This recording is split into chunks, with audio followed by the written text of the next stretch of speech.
What's cracking, everybody? Welcome back to the channel. New video. Yesterday I was playing Call of Duty with my friends. I stream on Twitch. Not the best. I rage a lot, and apparently people think it's funny. But we went into a new lobby, and there was a guy who was obviously, to my ears at least, a New Yorker. And he's saying to his buddy, there's a lot of Spanish guys playing COD now. Call of Duty COD. There's a lot of Spanish guys playing COD now. And to me, that's another indicator that he's not from the West Coast by calling him Spanish, right? He says there's a lot of Spanish guys playing COD now. He said, and the reason why is because they're all hiding from ICE and they're inside. I didn't like it. And I said, what the hell? But that's all I said. He ignored me. And he went on, and then I understood what he was trying to say is he said, you know, I've been telling them, instead of hiding in your house, why don't you get out in the streets, because they're going to look for you in your house. And so he wasn't being being racial or any way messed up. But when he was saying, you know, he was saying that they're targeting the Spanish people more than anything. Now, I'm from Southern California, Mexican American, and I keep trying to tell people it's a trip what people say without seeing the bigger picture. It reminds me of when I was a youngster, when I was a kid and I was involved in gangbanging. Back then, we didn't have, I'm about to be 51. So I started gangbanging. I got involved with gangs in the 80s, right? And back then, we didn't have the internet. We didn't have an opportunity to see that the world was bigger than what was going on in our house and our front yard, basically, our block, right? No, that was our world. Our home was whatever was going. So if you were like me and grew up in a very violent, dysfunctional home, then you had a lot of dysfunction and violence in your home and in your world. And when you stepped outside and you saw more of that, that was the world that you were a part of. Okay.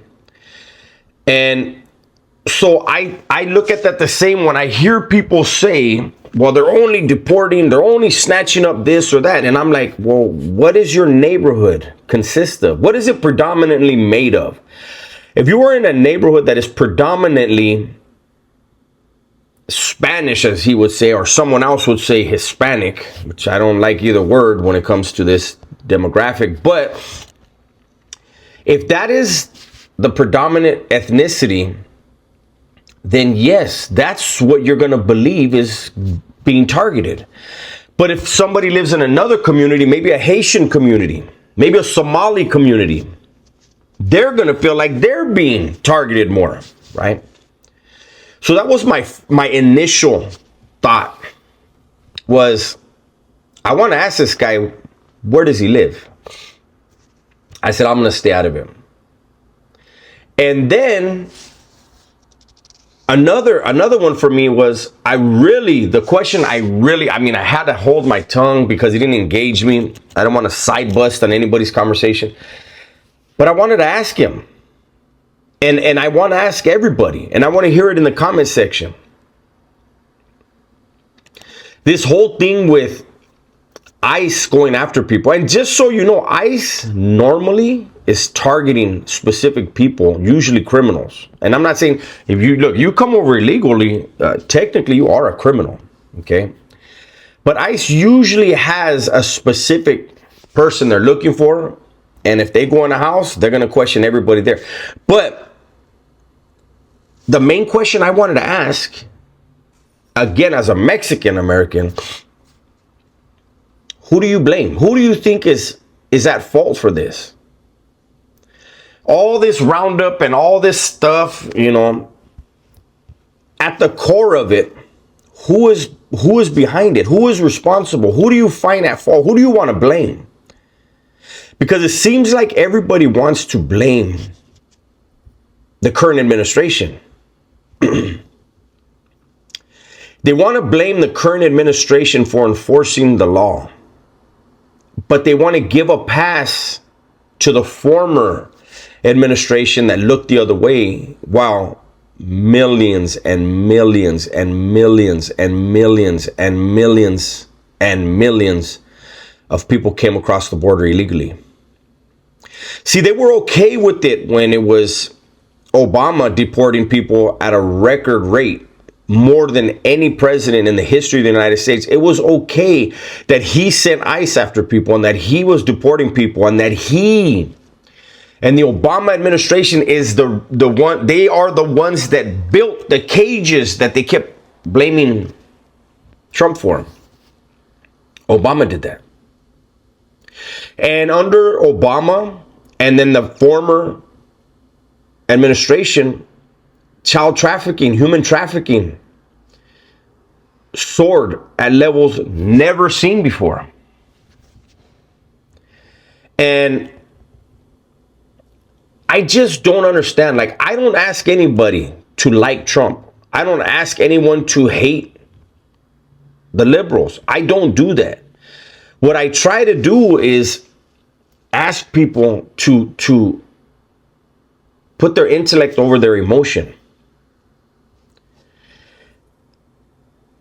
People came over at a rate that should have been and should still be extremely alarming. And instead of people being concerned about that, they justify it by the percentage of people that we know for a fact that come over and they want to work and they want to get a great job. They want to take care of their families. Again, me being from Southern California, I lived in San Diego for years. The last shop I was in, I'm a CNC machinist. The last shop I was in, I want to say 85 to 90% of my shop were Mexican nationals that came across the border every day legally to work and then went back across. And I can tell you right now that speaking to Mexican nationals that come over, whether legally or illegally, but mainly the ones I spoke to that were here illegally, they have always made it clear when I conversed with them that they would prefer to be home. They would prefer to be in Mexico.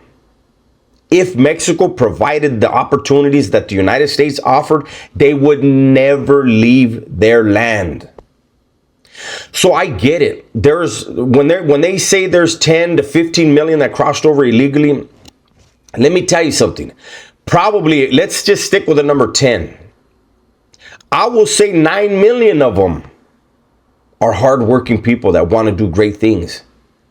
But 1 million that are here for the wrong reasons. Even if it's 5,000. Even if it's 5,000 that are here for the wrong reasons and the wrong intentions, that's too many. See, but you won't notice that unless it's your family that becomes victim to these people. And then when something happens and it touches your life and your family personally, then you're up in arms.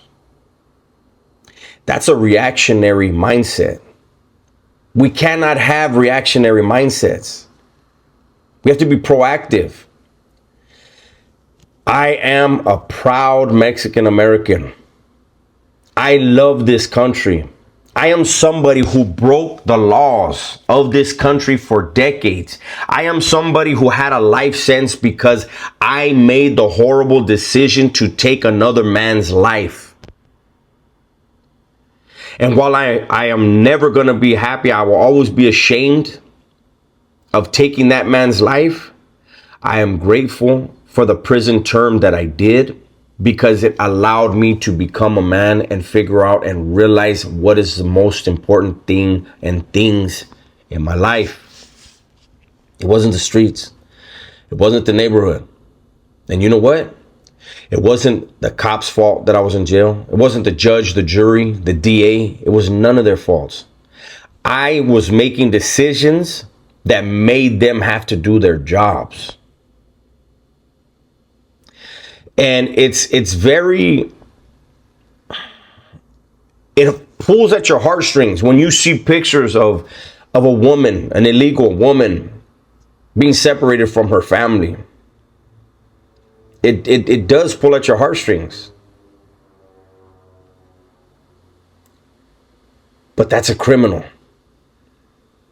We need to figure out how to streamline the process of getting through and coming here legally. But we have to know who comes across. Every other country wants to know who's coming in, and it's fine for them. But for some reason, in the United States, it has to involve, everything has to involve race. Has to involve skin color. You can hear the local news, and they will tell you a story of a crime that occurred. And they will say, 4 black teens robbed a young white man today. If you caught all 4 of them, why give the description? Have you guys noticed that? It's one thing if the 4 fled and got away, and then you have to give a description. Then you're going to use their skin color and what they were wearing. But when they're arrested, why say 4 black teens? Why say a white victim? Why not just say there was a brutal attack on a young man? 4 assailants.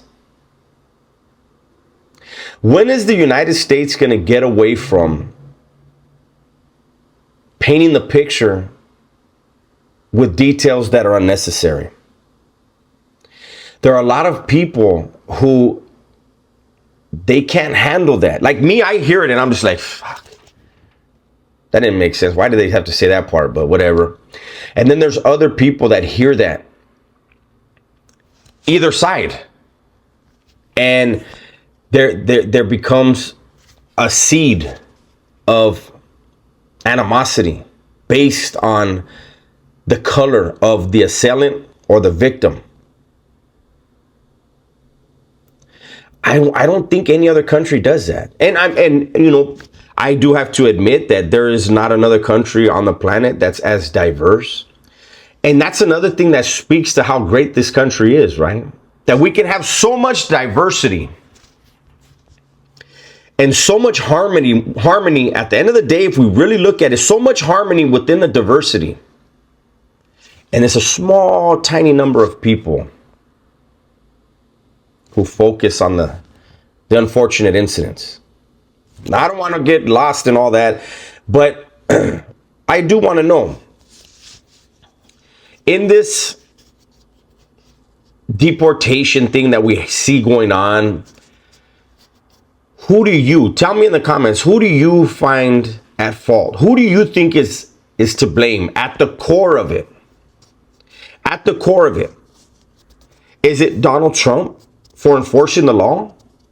For wanting to know who's here?